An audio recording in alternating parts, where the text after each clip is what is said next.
सुबह के ठीक 10 बजे थे। गांव की पक्की सड़क पर एक काली मोटरसाइकिल तेजी से आगे बढ़ रही थी। सड़क के दोनों ओर लहलहाते हुए हरे भरे खेत थे और हवा में मिट्टी की सौंधी खुशबू फैली हुई थी। मोटरसाइकिल आरव चला रहा था। सादी सफ़ेद शर्ट, नीली जीन्स और चेहरे पर हल्की मुस्कान। उसे देखकर कोई भी साधारण युवक ही समझता, लेकिन किसी को नहीं पता था कि आरव शहर के सबसे बड़े उद्योगपति राजेंद्र शाह का इकलौता बेटा था। करोड़ों की संपत्ति होने के बावजूद आरव को पैसों का जरा भी घमंड नहीं था। आज वो अपनी मौसी की बेटी पूजा की शादी में जा रहा था। पीछे बैठे उसके मामा ने मजाक में कहा, अरे बेटा, जरा धीरे चलाओ, शादी में जाना है, कोई रेस नहीं जीतनी। आरव हंसकर बोला, मामा, मौसी सुबह से 4 बार फोन कर चुकी हैं। देर हुई तो सबसे पहले मेरी ही क्लास लेंगी। दोनों हंस पड़े। थोड़ी ही देर में दूर से फूलों से सजा हुआ मंडप दिखाई दिया। शहनाई की मधुर आवाज हवा में गूंज रही थी। दूसरी तरफ गांव के दूसरे छोर पर स्थित एक छोटे से कच्चे घर में 19 साल की नंदिनी सुबह 4 बजे से लगातार काम कर रही थी। घर की सफाई करना, पानी भरना, बर्तन धोना, गाय को चारा डालना और खाना बनाना, ये सब उसकी रोजमर्रा की जिंदगी थी। उसकी सौतेली माँ ने आकर गुस्से में कहा, आज शर्मा जी के घर शादी है, तू भी वहां जाएगी, लेकिन मेहमान बनकर नहीं, काम करने। और अलमारी में रखे नए कपड़ों को हाथ भी मत लगाना, अपना पुराना सूट ही पहनना। नंदिनी ने कोई जवाब नहीं दिया। वो अपनी माँ की तस्वीर के पास गई और धीरे से बोली, माँ, आज आप होती तो शायद मुझे इतना सब सहन न करना पड़ता। आंखों में आए आंसू पोंछकर उसने पुराना हल्का हरा सूट पहना और शादी के मंडप की तरफ चल पड़ी। मंडप में पहुंचकर उसे मेहमानों को मिठाई और पानी देने का काम सौंपा गया। उसी समय आरव की नज़र पहली बार नंदिनी पर पड़ी। सादा हरा सूट, कोई महंगे गहने नहीं, चेहरे पर मासूमियत और आंखों में गहरा दर्द। नंदिनी आरव के पास आई और थाली आगे करते हुए बोली, नमस्ते, पहले मिठाई लीजिए। आरव मिठाई से ज्यादा उसके चेहरे को देखता रहा। नंदिनी ने फिर कहा, मिठाई ठंडी हो जाएगी। आरव हंसकर मिठाई ले लेता है। अचानक हवा का एक तेज झोंका आता है और नंदिनी का दुपट्टा सरक जाता है। उसे संभालते वक्त थाली डगमगाती है और आरव तुरंत आगे बढ़कर थाली पकड़ लेता है। दोनों के हाथ एक पल के लिए छू जाते हैं। पीछे खड़ी लड़कियां ये देखकर मजाक उड़ाने लगती हैं। नंदिनी शर्म से नजरें झुका लेती है, लेकिन दूर खड़ी उसकी सौतेली माँ ये सब देख चुकी थी। नंदिनी की सौतेली माँ तुरंत उसके पास आई और सबके सामने गुस्से से बोली, यहाँ खड़ी रहकर बातें करेगी या काम भी करेगी? याद रखना, अपनी औकात में रहना। बड़े घर के लोगों की तरफ देखने का सोचना भी मत। नंदिनी ने सिर झुका लिया। आरव ने ये बात सुनी और उसका चेहरा गंभीर हो गया। उसने अपनी मौसी से पूछा, मौसी, वो लड़की कौन है? मौसी ने गहरी सांस लेकर कहा, वो नंदिनी है। कुछ समय पहले उसकी माँ गुजर गई, तब से उसकी जिंदगी बदल गई है। उसकी सौतेली माँ उससे बेटी का नहीं, नौकरानी का काम लेती है। सुबह 4 बजे उठती है और रात को देर तक काम करती है, फिर भी कभी शिकायत नहीं करती। आरव की नज़र फिर से नंदिनी की तरफ गई। वो थकी होने के बावजूद हर मेहमान को मुस्कुराकर पानी दे रही थी। उस रात शादी खत्म होने के बाद भी आरव के मन से नंदिनी का चेहरा नहीं हटा। सुबह उसने अपनी मौसी से फिर उसकी कहानी पूछी तो मौसी ने बताया कि नंदिनी जब छोटी थी तब उसकी माँ गंभीर रूप से बीमार हो गई थी। इलाज के लिए परिवार की जमीन बिक गई, लेकिन उसकी माँ बच नहीं सकी। माँ की मौत के बाद उसके पिता ने दूसरी शादी कर ली और तब से नंदिनी को लगातार तकलीफें सहनी पड़ीं। पिता बेटी से प्यार करते थे, लेकिन अपनी पत्नी के सामने खड़े नहीं हो पाते थे। आरव ये सब सुनकर बहुत दुखी हुआ। दूसरे दिन वो गांव में घूमते घूमते नंदिनी के घर की गली तक पहुंच गया। वहां उसने देखा कि नंदिनी सिर पर भारी पानी का मटका लेकर आ रही थी। रास्ते में उसका पैर पत्थर से टकराया और वो लड़खड़ा गई।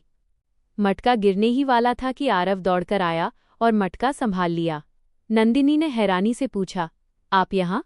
आरव हंसकर बोला, लगता है आज फिर मेरी मदद की जरूरत पड़ गई। नंदिनी हल्का सा मुस्कुराई। दोनों कुछ कदम साथ चले। आरव ने पूछा, तुम हमेशा इतनी चुप क्यों रहती हो?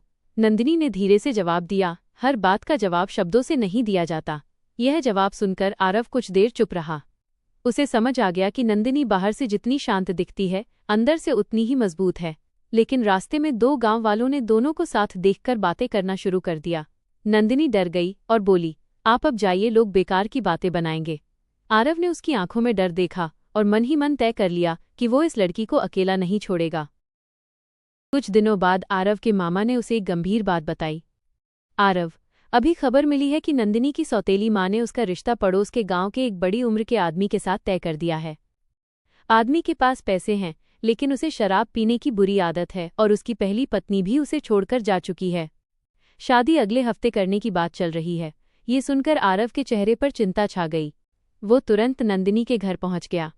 अंदर उसकी सौतेली माँ ऊंची आवाज में बोल रही थी, बहुत दिन हमारा बोझ बनकर रह ली।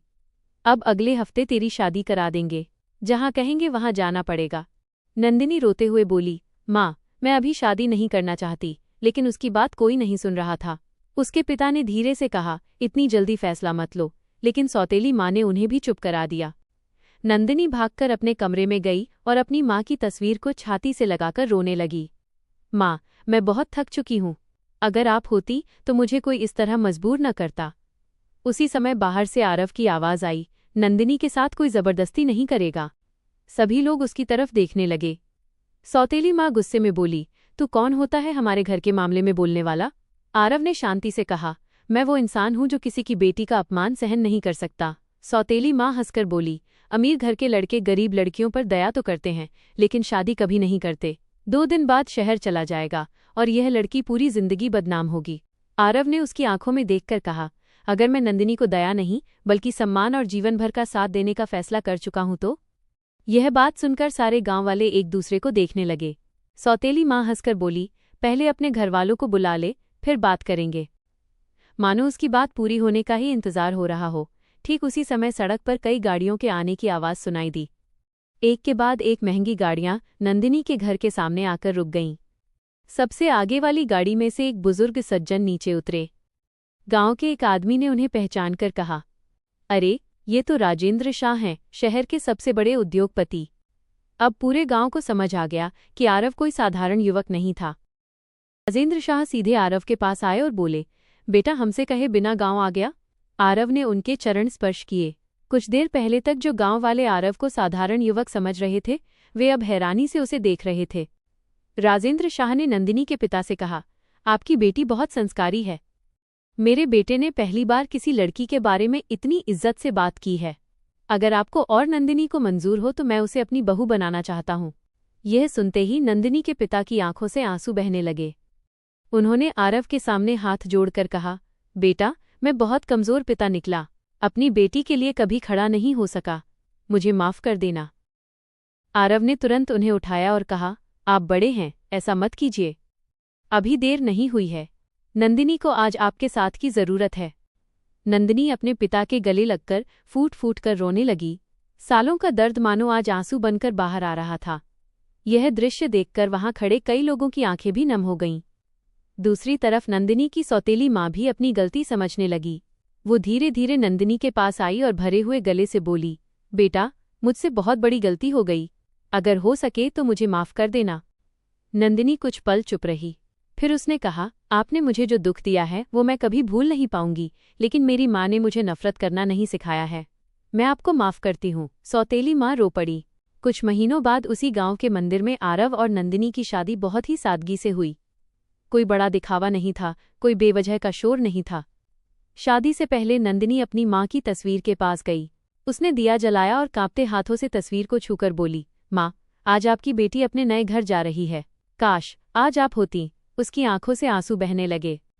आरव शांति से उसके पास आकर खड़ा हो गया और बिना कुछ बोले उसका हाथ अपने हाथ में ले लिया। नंदिनी ने उसकी तरफ देखा और पहली बार दिल से मुस्कुराई। विदाई का समय आ गया। नंदिनी के पिता ने अपनी बेटी को गले लगाकर कहा, बेटा, अगर हो सके तो अपने मजबूर पिता को माफ कर देना। नंदिनी रोते रोते उनके आंसू पोंछकर बोली, बाबूजी, बेटी अपने पिता से कभी नाराज नहीं रहती। अब आप अपना ख्याल रखिएगा। आरव भी आगे बढ़ा और नंदिनी के पिता के चरण स्पर्श किए।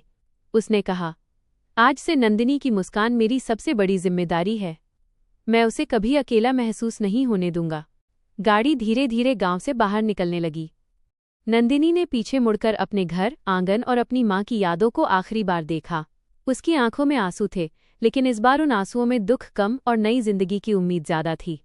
जो लड़की कुछ समय पहले अपने ही घर में अपमान सहन करती थी, आज वही लड़की एक ऐसे इंसान के साथ नई जिंदगी शुरू करने जा रही थी जिसने उसकी गरीबी नहीं बल्कि उसका दिल देखा था। आरव ने रास्ते में उसका हाथ पकड़कर कहा, नंदिनी, अब तुम्हें किसी बात से डरने की जरूरत नहीं है। तुम्हारी खुशी और तुम्हारा सम्मान मेरे लिए सबसे महत्वपूर्ण है।